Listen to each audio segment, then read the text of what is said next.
Tarekat menika wau wernanipun kathah. Wenten Satoriyah, wenten Qadiriyah Naqsyabandi, wenten Alawiyah, Justiyah, Sadaliyah, sak piturutipun kathah sanget. Sedaya mboten terlepas saking Kanjeng Nabi sallallahu alaihi wasallam. Lah tarekah niku napa? Dalan kanggo politik boten. Nyun sewu. Tarekat niku dudu wadah politik, bukan bemper politik, bukan keperluan politik. Keperluane mbangun jiwa ben keparek kalian sing murbeng dumati niku kepripun niku disimpen intine mriku.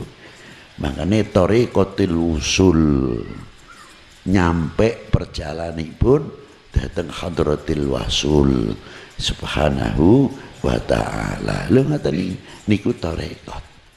Assalamualaikum warahmatullahi wabarakatuh. Apa kabar untuk seluruh pemirsa video saya dari Sabang sampai Merauke?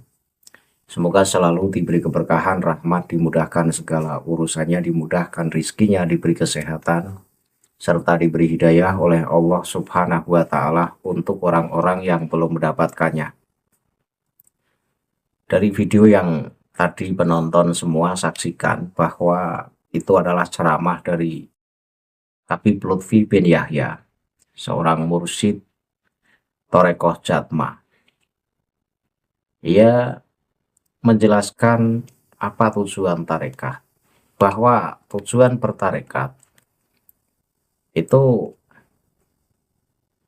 bukan sebagai kendaraan politik, juga bukan sebagai bemper politik atau alat untuk kepentingan praktis. Jadi fungsi utama tarekat adalah bertujuan membangun jiwa atau tazkiyatun nafas agar manusia semakin dekat dengan Allah Subhanahu wa Ta'ala, berakhlak mulia, dan sampai pada jalan para mursyid hingga kepada hadratil wasul. Apa yang disampaikan oleh Pak Lutfi bin Yahya itu betul, artinya memang tujuan bertarekat itu ya untuk membersihkan hati agar jauh dari syahwat, baik syahwat kekuasaan, syahwat ambisi, apapun itu. Karena tujuan bertarekat adalah mendekatkan diri kepada Allah Subhanahu wa Ta'ala serta agar kita menjadi semakin berakhlak. Lantas ketika ucapannya sendiri kemudian dilanggar, apa sanksinya? Karena ucapan Pak Lutfi bin Yahya ternyata dilanggar sendiri. Dan tidak hanya ucapan tadi, banyak ucapan-ucapan Pak Lutfi bin Yahya yang kemudian dilanggar sendiri. Ini artinya seorang mursyid yang seharusnya konsisten pada tujuan bertarekat ini justru tidak konsisten, antara ucapan dengan realitanya ini jauh berbeda. Jadi pernyataan yang disampaikan oleh Pak Lutfi bin Yahya itu memang betul, tetapi yang tidak betul adalah ketika kemudian kenapa Pak Lutfi bin Yahya justru membuat organisasi baru yang bernama Jatmah. Ini justru masyarakat atau umat ditarik pada satu kesimpulan bahwa Pak Lutfi bin Yahya ini orangnya pelin-pelan. Antara ucapan dan prakteknya ini jauh berbeda. Dan masyarakat wajar ketika kemudian Pak Lutfi tidak layak sebagai mursyid. Kenapa? Ya karena seorang mursyid yang harusnya fokus membimbing umatnya, ini justru malah sibuk membuat torekoh tandingan. Padahal torekot Jatman adalah torekot yang sudah mapan dan itu sebagai wadah tarekat bagi warga Nahdlatul Ulama. Jika bukan karena syahwat, pengen menjadi pemimpin, buat apa harus mendirikan tarekat tandingan yang bernama Jatmah? Toh di situ juga jamaahnya dari kalangan NU. Itu justru membuat celah perpecahan. Jadi seorang tokoh sentral yang memposisikan tarekat sebagai jalan pembersihan jiwa dan melarang tarekat diseret ke ranah politik praktis, justru diasosiasikan atau menjadi bagian dari pendirian wadah baru tandingan yang bernama Jatma. Ini di luar struktur resmi yang sudah mapan, yaitu Jatman. Jadi publik wajar melihat adanya kontradiksi yang nyata. Yang pertama, paradok retorika dan tindakan. Mengkhutbahkan bahwa tarekat bukan bemper politik atau wadah syahwat kekuasaan, tetapi di sisi lain merestui atau membidani lahirnya perpecahan struktural di tubuh umat. Ini mencederai esensi moral tarekat itu sendiri. Tarekat yang mengajarkan zuhud atau meninggalkan ambisi duniawi dan keikhlasan justru tampak terjebak dalam politik identitas atau perebutan pengaruh kelembagaan. Nah, yang terjadi pada Pak Lutfi bin Yahya ini adalah perebutan politik identitas, juga perebutan pengaruh kelembagaan, karena harus membuat organisasi tandingan. Kemudian, yang kedua, retaknya ukhuwah di akar rumput. Dampak dari pendirian organisasi tandingan ini sangat dirasakan oleh para pengikut atau yang disebut salik di bawah. Ceramah yang menyejukkan tentang kedekatan kepada Tuhan seringkali menjadi kontras yang ironis ketika realitas bawahnya diwarnai oleh kebingungan, gesekan, dan fragmentasi jamaah akibat ambisi elit di tingkat atas. Kemudian yang ketiga, krisis keteladanan atau uswatun hasan. Inti dari ajaran tarekat adalah keteladanan akhlak dari seorang mursyid. Nah, ketika langkah organisasional yang diambil justru memicu disharmonisasi dan melemahkan jamiah yang sudah merawat tradisi tasawuf Nusantara sejak lama, maka legitimasi moral ceramah tersebut runtuh oleh tindakan nyata yang justru menebar benih perpecahan. Maka umat menuntut pertanggungjawaban atas ucapan itu. Artinya, ucapan Pak Lutfi bin Yahya yang berseberangan dengan realitas saat ini, umat wajar ketika menuntut pertanggungjawabannya. Ketika seorang tokoh yang menjadi panutan mengkhutbahkan nilai-nilai luhur tasawuf seperti keikhlasan, pembersihan jiwa, dan larangan menyeret tarekat ke dalam pusaran syahwat organisasi atau kepentingan elit, tetapi di sisi lain mengambil langkah struktural dengan mendirikan wadah tandingan. Seperti Pak Lutfi mendirikan organisasi Jatma Aswaja. Ini di luar jalur resmi yang telah mengakar, yaitu Jatman di bawah Nahdlatul Ulama. Publik dan para pengikutnya dihadapkan pada sebuah ironi yang berat. Maka pertanggungjawaban atas situasi tersebut dapat dilihat dari beberapa sudut pandang kritis. Yang pertama, hilangnya titik kritis keteladanan.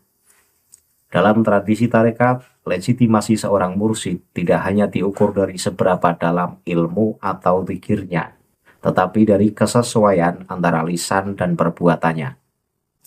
Ketika ceramah menuntut umat untuk fokus pada tujuan spiritual, namun tindakan praktisnya memicu fragmentasi struktural, maka terjadi krisis keteladanan yang membingungkan umat di akar rumput. Kemudian yang kedua, paradok pelembagaan spiritualitas.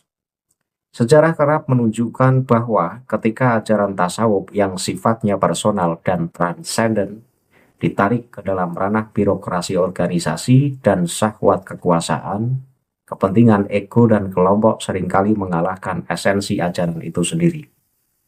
Akibatnya, umat yang sepatutnya dibimbing untuk meredam hawa nafsu justru diseret ke dalam pusaran konflik legitimasi kelembagaan.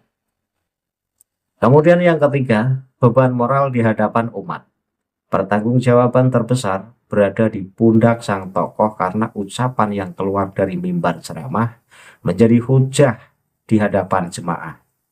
Jika ceramah tersebut menyerukan persatuan dan pembersihan hati, tetapi realitasnya melahirkan celah perpecahan baru, maka beban moral atas kebingungan umat dan retaknya ukhuwah mutlak menjadi konsekuensi dari keputusan organisasional yang diambil. Artinya apa? Artinya ketika tadi video yang saya tampilkan bahwa tujuan bertarekat itu untuk tazkiyatun nafas, membersihkan hati, membersihkan syahwat keegoan, mendekatkan diri kepada Allah agar menjadi lebih berakhlak. Ucapan itu selalu diingat oleh umat bahwa itulah memang yang sebenarnya tujuan bertarekat.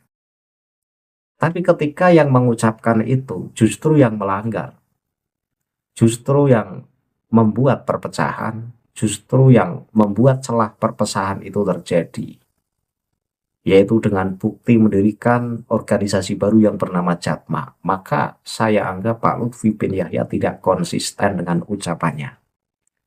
Ini justru akan melemahkan kefigurannya. Orang yang pada awalnya salut, orang yang pada awalnya ta'zim, orang yang pada awalnya hormat, dengan melihat antara ucapan dan tindakan Pak Lutfi ini berseberangan, maka orang akan menilai ternyata Pak Lutfi itu mursyid abal-abal. Yang semestinya seorang mursyid hatinya bersih, jauh dari kata ego yang tinggi, jauh dari kata nafsu pengen jadi pemimpin, tapi ketika lepas dari memimpin Jatman, Pak Lutfi justru mendirikan organisasi tandingan yang bernama Jatma. Maka mursyid yang semacam ini belum layak disebut sebagai mursyid. Apapun alasannya, tetaplah Pak Lutfi di mata publik sebagai orang yang ambisi, sebagai orang yang pengen selalu berada di atas. Sehingga ketika tidak memimpin Jatman, ini tidak mau menjadi umat biasa. Ia pengen tetap menjadi seorang pemimpin, pengen menjadi seorang figur besar yang selalu dipuja oleh jamaahnya. Maka cara pintasnya adalah dengan membuat organisasi baru yang bernama Jatma. Disinilah letak perpecahan nyata. Jatma ya isinya orang NU, Jatman ya isinya orang NU. Padahal banom resmi dari Nahdlatul Ulama ya Jatman, bukan Jatma. Maka ketika dari pihak Jatman kemudian menggembar-gemborkan bahwa organisasi Torekoh yang resmi milik NU adalah Jatman, bukan Jatma. Karena apa? Ya karena Pak Lutfi melanggar konstitusi itu sendiri. Harusnya Pak Lutfi patuh pada undang-undang organisasi, tetapi Pak Lutfi justru melanggarnya. Maka wajar ketika banyak orang-orang yang sudah bertarekat kepada Pak Lutfi bin Yahya pada akhirnya harus keluar, harus membatalkan tarekahnya dan berbaiat ulang kepada para mursyid yang ada di Torekoh Jatman. Kenapa? Ya karena Pak Lutfi ucapannya belum bisa dipegang, belum bisa dijadikan panutan. Maka kritik saya ini mungkin mewakili seluruh kritik orang-orang yang mencermati tindakan Pak Lutfi bin Yahya, karena memang tidak tepat. Bagaimana jadinya seorang pemimpin ketika lepas dari jabatannya kemudian membuat organisasi baru? Ini jika kita samakan, seorang kepala negara ketika tidak menjadi kepala negara maka akan membuat negara baru. Rusak dunia kalau modal-modal orang begini ada banyak. Nah, seorang pemimpin daerah ketika sudah tidak memimpin daerah tersebut maka akan membuat daerah baru. Lah ini kan berat. Maka sekali lagi saya katakan dengan tegas, banom tarekat yang resmi di bawah naungan Nahdlatul Ulama adalah Jatman, bukan Jatma. Untuk Jatma saya anggap sebagai organisasi tarekat yang ilegal, bukan di bawah naungan Nahdlatul Ulama. Walaupun logonya mirip, walaupun nyanyiannya juga masih sok cinta NKRI banget, tetapi ya tidak ber-NKRI. NKRI tidak suka perpecahan. Pak Lutfi justru membuat celah perpecahan. Itu saja kritik saya terhadap ceramah Pak Lutfi bin Yahya Tempo dulu, yang ketika kita tabrakkan dengan fakta yang terjadi saat ini, itu berbalik 180 derajat. Ucapan Pak Lutfi tidak bisa dipegang. Buktinya Pak Lutfi yang mengatakan semacam itu, tapi Pak Lutfi yang melanggar ucapannya sendiri.